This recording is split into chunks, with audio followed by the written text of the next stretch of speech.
День великий. День поражающий. День величайшей катастрофы. День великого бедствия. Это будет день Аль-Кария.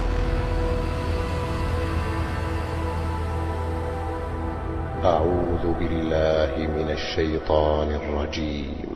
القارعة ما القارعة وما أدراك ما القارعة يوم يكون الناس كالفراش المبثوث وتكون الجبال كالعهن المنفوش فأما من ثقلت موازينه فهو في عيشة راضية وأما من خفت موازينه فأمه هاوية وما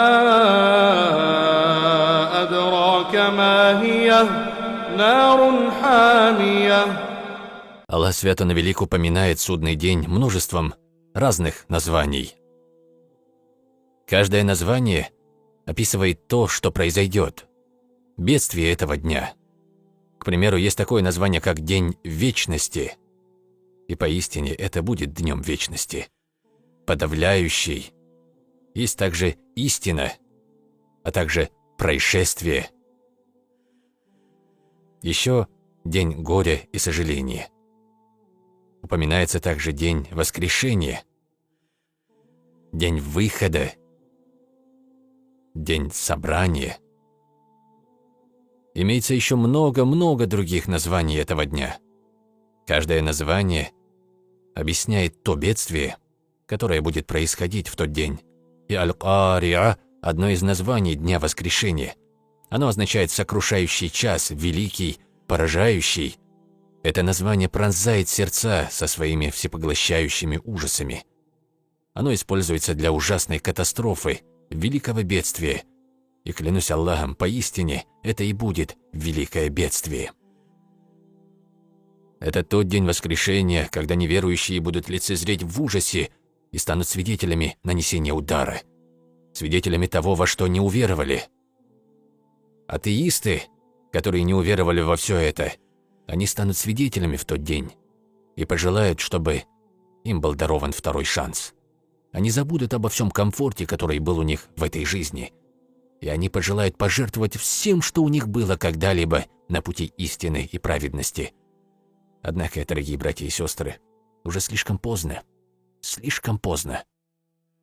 Они не прошли свой экзамен и упустили свой шанс. Их земная жизнь завершилась, она закончилась, они ушли, все. Но мы еще здесь. Почему же мы не готовимся к этому дню? Почему мы не готовимся к тому, чтобы сделать эти весы тяжелыми благом, а не легкими? На протяжении дня мы едим, пьем, спим, работаем, но не забывайте, что на ваших плечах есть ангелы, ангелы, записывающие абсолютно каждый шепот, каждое действие, совершенное вами. Вам не избежать их никогда. Они всегда на своем месте записывают то, что вы делаете, как вы делаете это и когда делаете.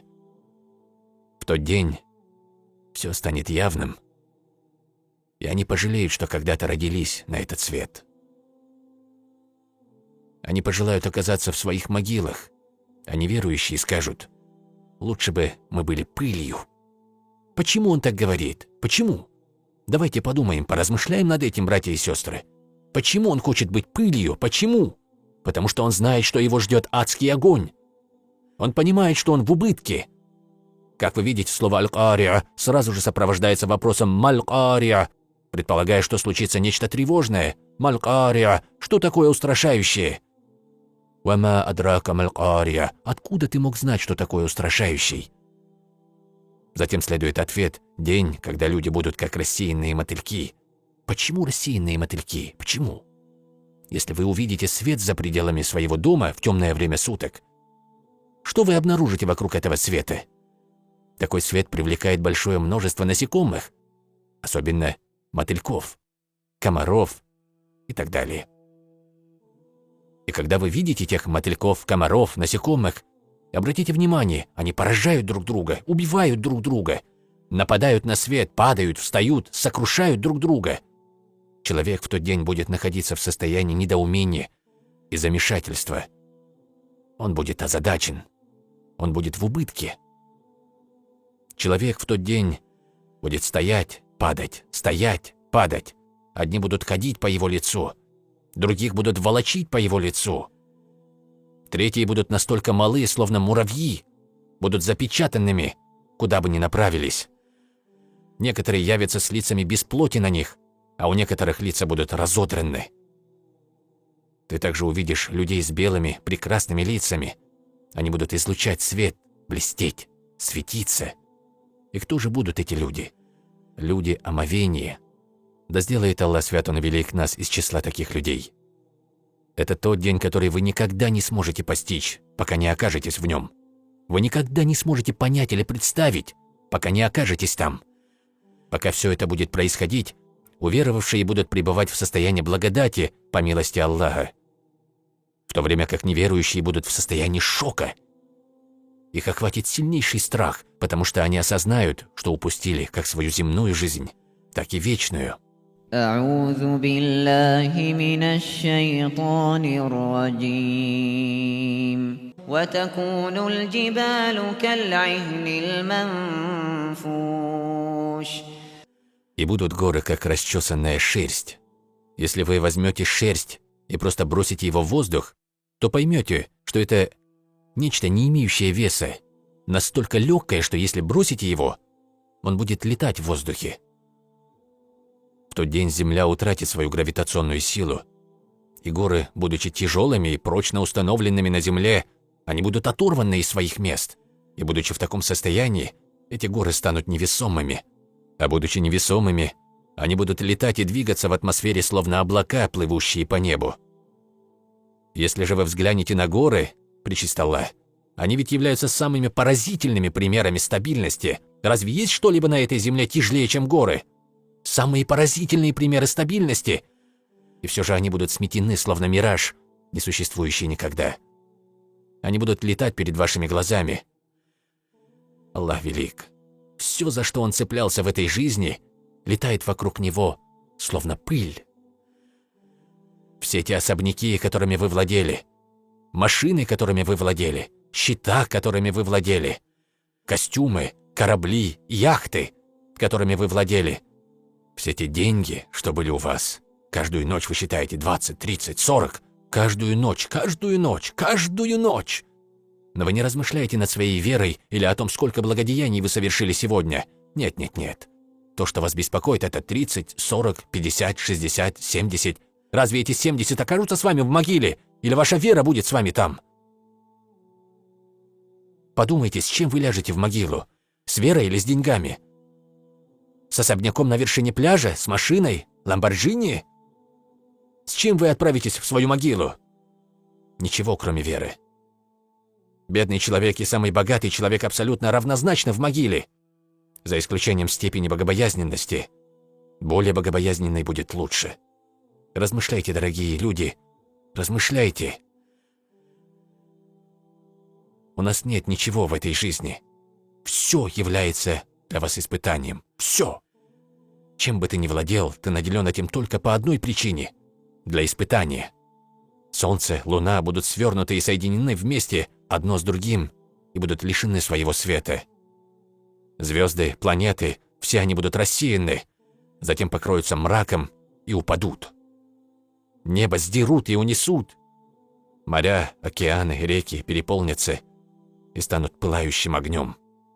И после того, как все произойдет, в долине воскрешения Аллах свят Он и велик установит равновесие, весы, после чего начнется слушание дел людей.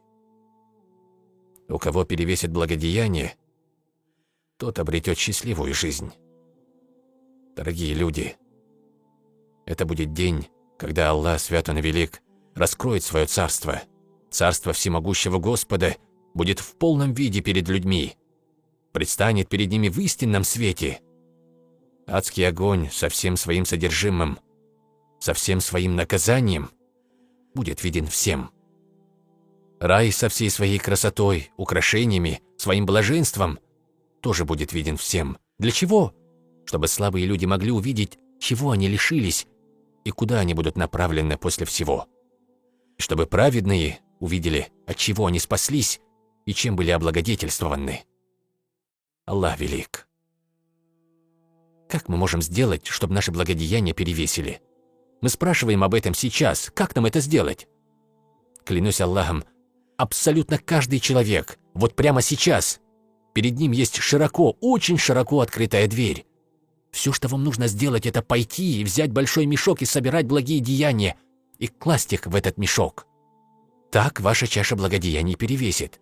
Разве тяжело совершать благодеяние? Это очень легко. Разве дверь не открыта для вас?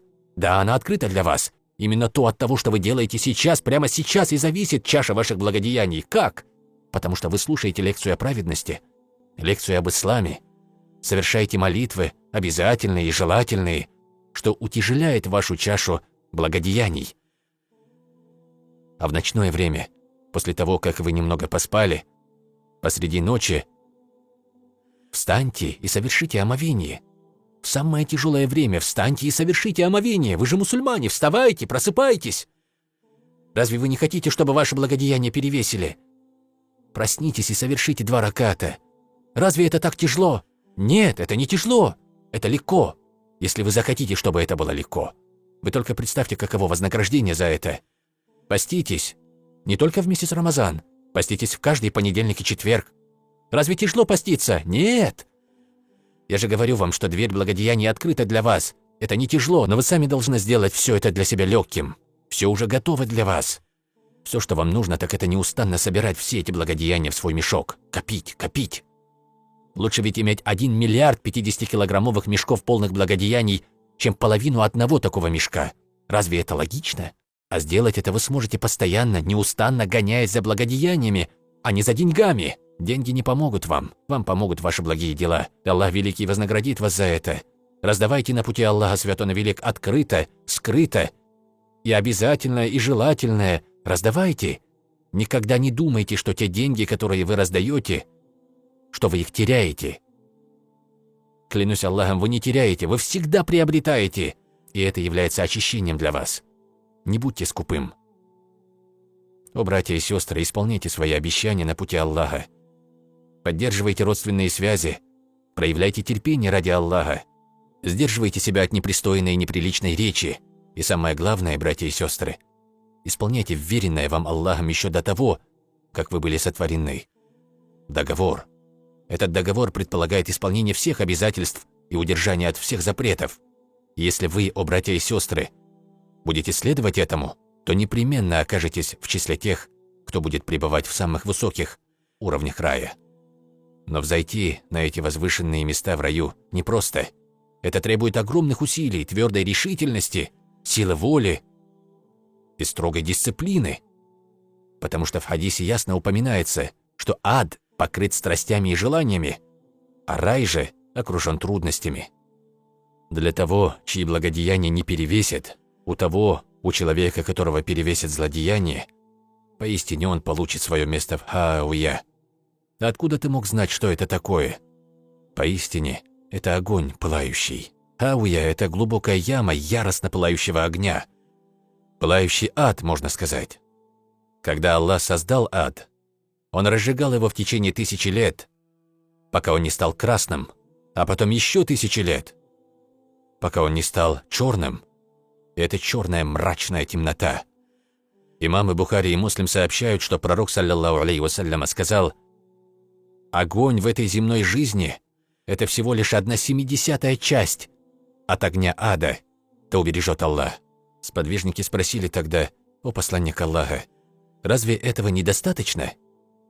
То есть, другими словами, разве в аду не будет достаточно наличия земного огня? Тогда он ответил: «Поистине, огонь ада свирепее в 69 раз». Пречист Аллах. А в действительности можете ли вы поставить свой палец в огонь этого мира?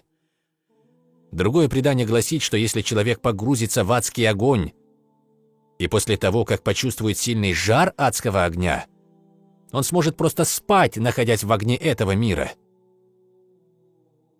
Он сможет спать, как на кровати, сравнительно с огнем ада. Представляете, насколько он жаркий? После всего этого он проголодается и начнет кушать. Но его едой не будет жареная курица или чипсы. Он будет насыщать себя тем, что называется дария. Колючее, отвратительное растение. И оно не будет ни насыщать, ни избавлять от голода. И чем больше им будут питаться, тем больше страданий оно будет приносить, так как это пища из огня. Она огненная. Все окружено огнем. Все в огне. А если же не нравится дария, тогда будет предложен аззакум. Желаете закум? Обитатели ада. Вы можете попробовать аззакум. Аззакум – это ужасное дерево. Отвратительное дерево. Оно настолько ужасно, что его фрукты напоминают дьявольские головы. А корни этого дерева берут свое начало из самого дна адского огня. И обитатели огня будут питаться из этого дерева. Но чем больше они будут есть, тем больше будут страдать. Потом оно становится кипящим, как кипящая вода. Затем обитатели ада начнут испытывать сильную жажду. И что им подадут? Воду? Холодную воду из холодильника? Нет. Их напитком будет аль-хамим. Очень горячая вода. И они будут ее пить и пить и пить. Но они не смогут утолить свою жажду. Вместо этого она будет сжигать их изнутри. Она будет сжигать их внутренности. Такой прием ожидает их в тот страшный день. Да сохранит нас Аллах по своей милости и милосердию. У обитателя рая вечность и нет больше смерти. У обитателя ада вечность и нет больше смерти. О, братья и сестры, внемлите этой прекрасной суре Аль-Кария, и готовьтесь к этому великому дню. Время идет, зла становится больше, и мы ведь знаем, о уверовавший, то ты похож на странника, если поклоняешься Аллаху Свят Он Велик. В действительности ислам пришел как нечто необыкновенное и возобладает также. Так что будьте с теми необыкновенными, будьте необыкновенным. То есть, когда вы поклоняетесь Аллаху Свят Он Велик правильно, то вас будут воспринимать как необыкновенного, или подумают, что вы сошли с ума, или же одичали. Мы мусульмане, и никак иначе. Вы мусульманин, и говорите, что вы мусульманин, и никто другой. Настало время, о котором любимый пророк, саллаллаху алейхи вассалям, сказал: настанет время, когда веру будет сохранить сложнее, чем удержать в руке раскаленный уголь. Вы знаете раскаленный уголь? Именно в таком положении мы и находимся сегодня, словно удерживаем раскаленный уголь. Братья и сестры, оттолкните зло, окружающее вас. Не обманывайтесь происками врагов. Нам нужно держаться вместе, объединиться, работать усердно, совершать побольше благодеяний. Изучайте больше, посещайте уроки, проснитесь, размышляйте.